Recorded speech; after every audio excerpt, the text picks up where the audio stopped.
I did a language degree at university, so I had a modern language degree, French, Spanish and German is what I learned, and therefore naturally in my mind I thought I'd probably graduate and either become a teacher or do something a bit more fancy like being an interpreter or a translator. It didn't pan out that way at all in the end, and here I am today, but you know, no regrets. Enjoyed every minute of it so far. Well, I think it came about because, you know, when I graduated, I wanted to go back abroad and live. You know, I spent a year during my university, during my degree, spent a year in France and Spain, split between the two countries. Absolutely loved that. So I thought, wow, when I graduate, yeah, it'd be great to go and work abroad. So the sort of teaching idea went quite quickly. But I thought I'd probably end up being a translator or an interpreter, as I said. And then at the time, Anderson, and then when we had the kind of big 5 and big 6 professional services firms, were looking for people to join their enigmatically named international executive services practice in Brussels and Paris. So I thought that sounds interesting. I'll apply for the job, and you know, one thing led to another. I ended up getting that job in Brussels, starting over there. And you know, it was interesting. It's almost like the most important thing was I could speak French. So I was interviewed in French for an hour and got through, and they were like, you know, they seemed happy enough that I wanted to live abroad. So I thought I'd go and try that. Probably do it for like 18 months, then come back to the UK. I ended up staying there for 8 years.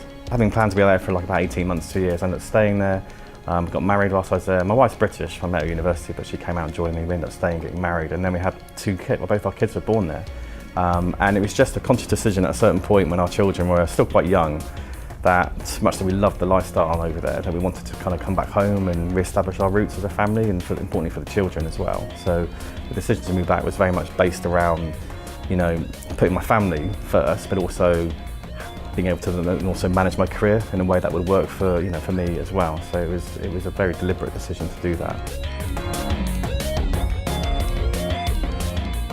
I think in terms of my career, probably the most important decision I made was to relocate my family and myself back to the UK at the time when we did.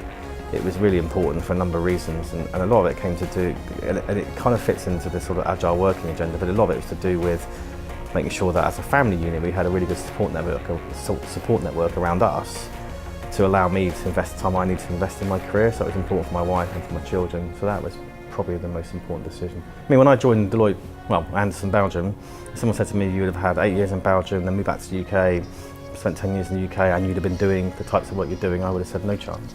And actually, well, that's, you know, I've had a brilliantly varied career today, worked with lots of fantastic people, fantastic clients. You know, I've lived in different countries, you know, and I still feel like there's so much more ahead, and it's quite exciting. And you know, a firm like Deloitte gives you that flexibility and that variety to take that, you know, to really develop your career in a way that fundamentally suits you as well as Deloitte.